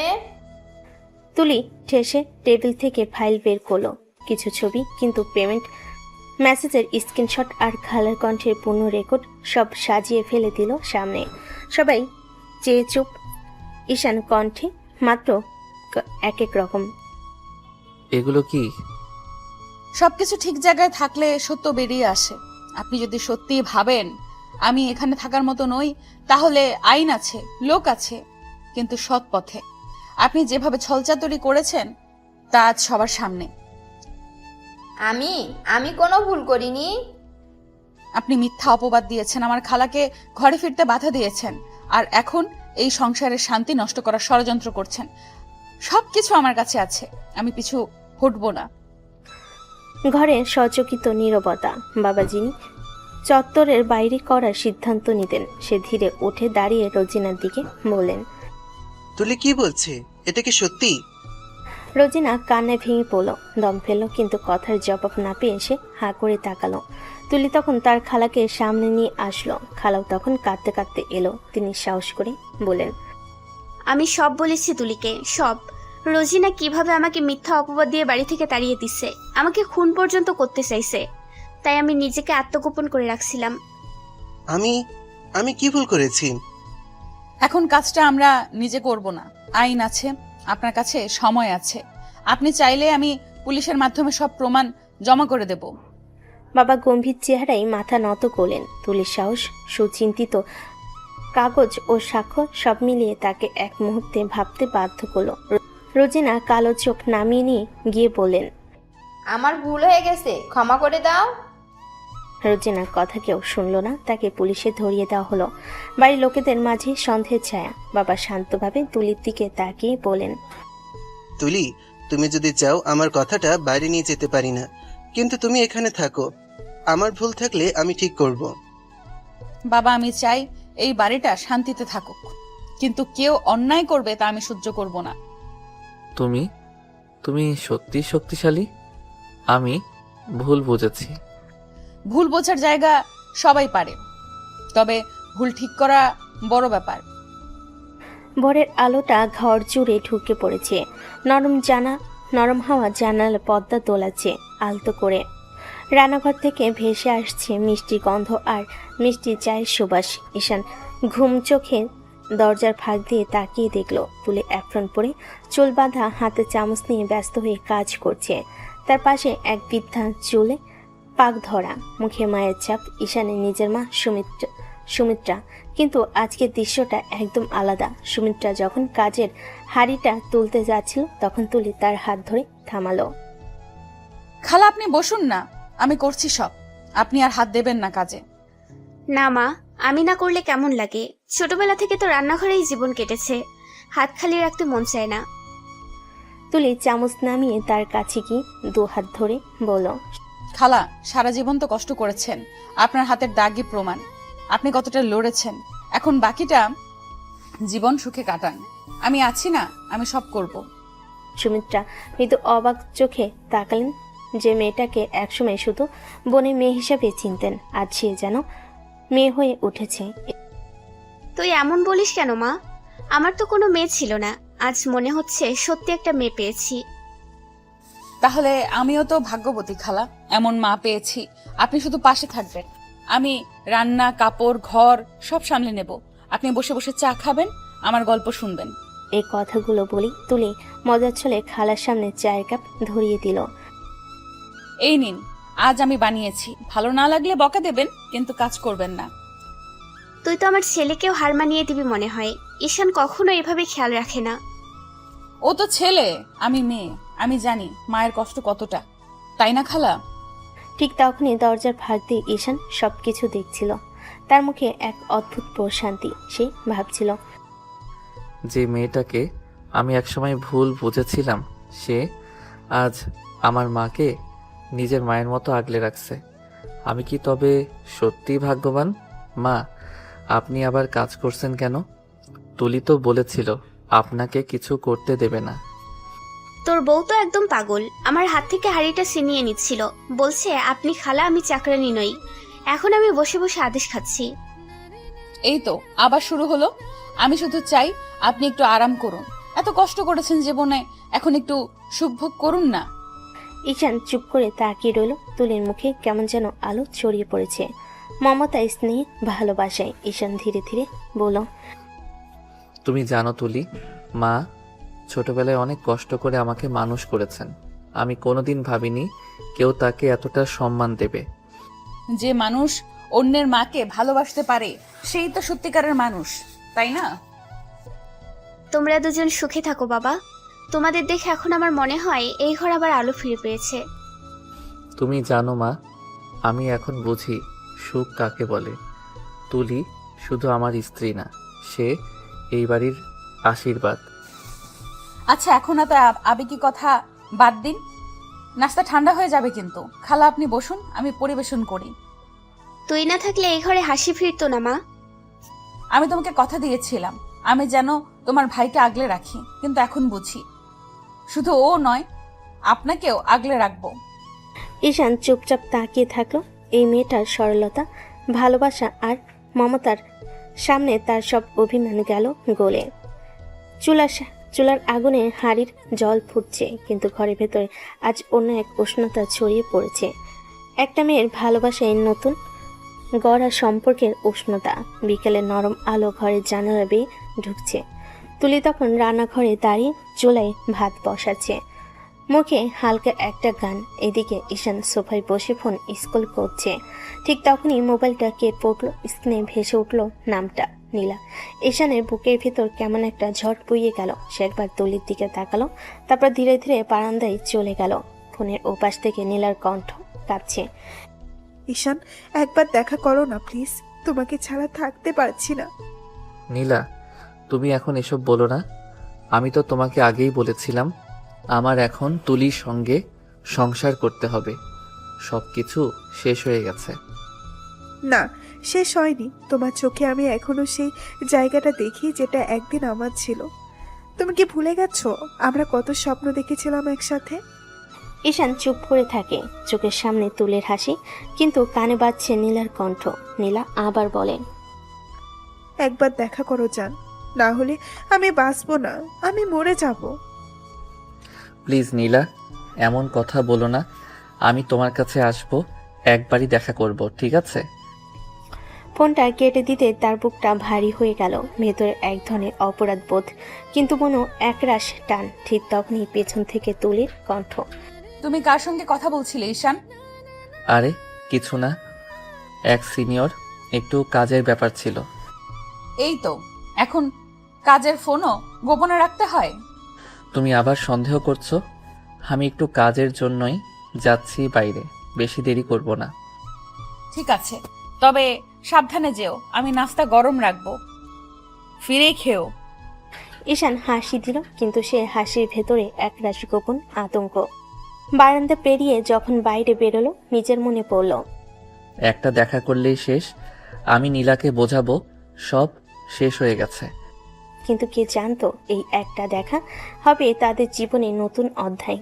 একটা অধ্যায় যেখানে ভালোবাসা, বিশ্বাস আর মিথ্যার মাঝখানে দাঁড়িয়ে যাবে তুলি নামের এক নারী। রাত্রের আলো নরমভাবে শহরের রাস্তায় পড়েছে। রেস্টুরেন্টের ভেতর হালকা আলো, সুরের মাঝে হঠাৎ প্রবেশ করলো ঈশান। তার চোখে নির্দিষ্ট একটি দৃষ্টি, কিন্তু হৃদয়টা একটু অস্থির। নীলা তাকে দেখতে পেয়ে জড়িয়ে ধরে কণ্ঠে কাঁপল, জান, আমি তোমাকে ছাড়া থাকতে পারছি না, আমার কাছে ফিরে এসো প্লিজ। নীলা, দেখো সব তো অনেক আগে শেষ হয়ে গেছে। আমি এখন তুলিকে মেনে নিয়েছি, আমি ওকে ভালোবাসি। তুমি আমাকে ভুলে যাও।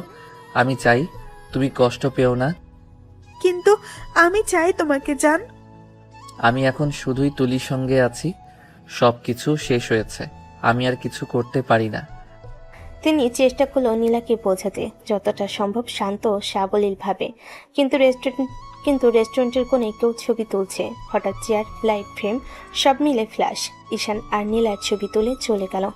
এদিকে তুলে রুমে ফিরেছে। সারাদিনের কাজ শেষ করে একটু বিশ্রাম নিতে বসেছে। তার হাতে ফোন, মেসেজের নোটিফিকেশন। কোনো দরকারি খবর হতে পারে। ফোন খুলতে চোখের সামনে ঝাপসা হয়ে ধাক্কা লাগে ঈশান আর নীলার ছবি। জড়িয়ে ধরা, দুটি হাত ধরা, কাছাকাছি বসে হেসে থাকা মুখ। তুলির হৃদয় হঠাৎ থমকে যায়। এক মুহূর্তে পুরো পৃথিবী থমকে যায়। তার চোখে জল ওঠে, বুকটা ব্যথায় দবিত। মনে মনে একটাই ভাবে, তুমি আমাকে ঠকিয়েছো ঈশান। যে মানুষকে আমি বিশ্বাস করেছি সে আমার প্রতারক। তুলি দম নিতে চেষ্টা করে, কিন্তু ঘরে ঢোকার সঙ্গে সঙ্গে তার সমস্ত শক্তি যেন উবে যায়। ফোনটা হাত থেকে পড়তে চায়, চোখ ভিজে যায়। তুলি ভেতরে এক ধাক্কা, এক জ্বালা। সে কাঁপতে কাঁপতে চেয়ার ধরে দাঁড়ায়। মনে গভীর থেকে গর্জে উঠল, তুমি সত্যি আমাকে বিশ্বাসঘাতকতা করেছো। রাত গভীর, বাড়ির সব লাইট নিভে গেছে। শুধু ড্রয়িং রুমের এক কোণে টেবিল ল্যাম্প জ্বলছে। ঘড়ি কাটা 12টা ছুঁই ছুঁই। ঈশান দরজা খুলে ঢুকলো নিঃশব্দে। ভাবছে তুলি হয়তো ঘুমিয়ে গেছে, কিন্তু পরের মুহূর্তে বুক কেঁপে উঠল। তুলি দাঁড়িয়ে আছে দরজার কাছে, চোখে ভয়ঙ্কর শান্ত এক আগুন। ঠোঁট কাঁপছে, কিন্তু গলায় কণ্ঠটা কাঁপছে না। কোথায় গিয়েছিলে ঈশান? আমি তো বলেছিলাম সিনিয়রের সঙ্গে দেখা করতে গিয়েছিলাম। সিনিয়র মানে নীলা, তাই তো? তুমি জানলে কিভাবে? তুলি সামনে এগিয়ে এলো। চোখে পানি জমে আছে, কিন্তু সেই পানি আগুনের মতো জ্বলছে। এইভাবে ঠকাতে পারলে তুমি ঈশান?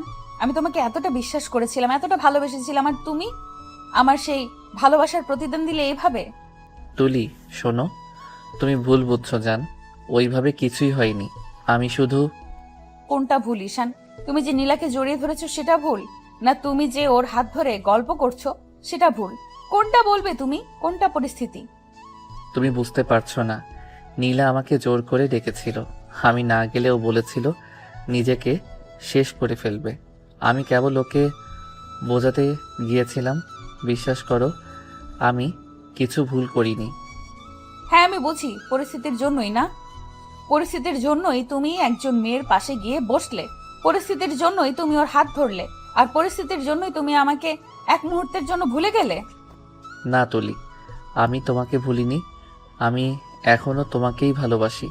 তুমি আমার শান্তি, তুমি আমার ঘর। কিন্তু আমি যদি না যেতাম, নীলার হয়তো কিছু হয়ে যেত। আমি শুধু একটা মানুষকে ভুল করতে দেইনি, এইটুকুই। তুমি এখন নিজেকে নায়ক ভাবছো, তাই না? একজন মেয়েকে বাঁচানোর অজুহাতে নিজের স্ত্রীকে আঘাত করলে, আর সেটা নাকি ন্যায়? তুমি চাইলে আমাকে মারো, গাল দাও, কিন্তু আমার চোখের দিকে তাকাও তুলি। এমন একটাও মুহূর্ত নেই যেটাতে আমি তোমাকে না ভেবেছি। তুলি হাত সরিয়ে নিল। চোখে পানি টলমলে করছে, কিন্তু সে সেটা মুছল না। তোমাকে বিশ্বাস করেছিলাম, আর সেই বিশ্বাসটাই আজ সবচেয়ে বড় ভুল ছিল ঈশান। আমি প্রমাণ করব তুলি, আমি প্রমাণ করব আমার ভালোবাসা কখনো নোংরা ছিল না। শুধু একটুকু সময় দাও জান।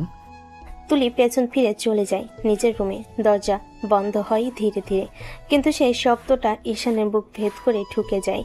বাইরে বজ্রপাত, ভিতরে ভালোবাসার ভাঙ্গন। দুজনেই চুপ, কিন্তু নীরবতার ভেতর একটাই শব্দ বাজে। বিশ্বাস ভাঙলে ভালোবাসা আর আগের মতো থাকে না। রাত তখন প্রায় 1টা ছুঁই ছুঁই। বাড়ির বাতাসটাও যেন ভারী হয়ে গেছে। তুলি একা বসে আছে বিছানায়, চোখ দুটো লাল হয়ে আছে কাঁদতে কাঁদতে। ঈশানের কথা, নীলার ছবি, সব মিলিয়ে বুকটা ফেটে যাচ্ছে তার। ঠিক তখনই টুপ করে দরজার লকটা খুলে গেল। তুলি চমকে উঠল। পেছন ফিরে দেখে ঈশান, মুখটা ক্লান্ত, চোখে অপরাধ বোধ, কণ্ঠে কাঁপুনি। সে ধীরে ধীরে ভিতরে ঢুকলো। দরজাটা বন্ধ করে নরম গলায় বলল, তুলি, একটা কথাও না বলে তুমি এত দূরে চলে গেলে জান। আমি সহ্য করতে পারছি না। তুমি কেন এলে এখানে? আমার কোনো কথা শুনতে ইচ্ছে করছে না। শোনো না, আমি তোমাকে ঠকাইনি তুলি। আমি সত্যি তোমাকে ভালোবাসি। আমি শুধু নীলাকে বোঝাতে গিয়েছিলাম যেন সে নিজের ক্ষতি না করে। আমি ভুল কিছু করিনি জান। তুমি আমার পৃথিবী। তোমাকে হারানোর ভাবনাতেই আমি মরে যাচ্ছি ভেতরে ভেতরে। ভালোবাসো বলো, আর ছবি তুলতে দাও? অন্য কারোর পাশে দাঁড়াতে চাও? ঈশান নিঃশব্দে তার কপালে চুল সরিয়ে দেয়, তারপর তুলির ঠোঁটে চুমু দেয়, চোখের দিকে তাকিয়ে ফিসফিস করে। আমি তোমার জন্য সব করতে পারি তুলি। তুমি যদি চাও আমি এই মুহূর্তে সব ছেড়ে তোমার সামনে দাঁড়াবো। শুধু বলো তুমি বিশ্বাস করো আমাকে। অন্য কারোর পাশে দাঁড়াতে দাও? আমি রাগ করিনি ঈশান। তুমি আমার ভালোবাসায় যে বিশ্বাস ছিল সেটা এক মুহূর্তে ভেঙে দিয়েছিলে। জান, আমি প্রতিজ্ঞা করছি আর কখনো এমন ভুল হবে না। তুমি আমার বউ, আমার জীবন। তোমাকে কষ্ট দেওয়া মানে নিজেকে শেষ করা। একবার আমাকে ক্ষমা করো প্লিজ। তুলির চোখে অভিমানের সঙ্গে ভালোবাসার আলো ঝলকায়। ধীরে ধীরে সে ঈশানের দিকে ফিরে তাকায়, তারপর চুপচাপ এগিয়ে গিয়ে ঈশানের বুকের উপর মাথা রাখে। আর কখনো এমন করবে না তো? আমাকে এমন কাঁদাবে না তো? না সোনা, কখনো না। তুমি কাঁদলে আমি বাঁচবো না জান। তোমাকে ছাড়া আমি কিছুই না। দুজনেই নীরবে একে অপরকে শক্ত করে ধরে থাকে। বাইরে তখন বৃষ্টি পড়ছে, কিন্তু ঘরের ভিতরে দুটো হৃদয়ে আকাশ ধীরে ধীরে পরিষ্কার হয়ে যাচ্ছে। তুলির অভিমান গলে গিয়ে মিলিয়ে যায় ঈশানের ভালোবাসার উষ্ণ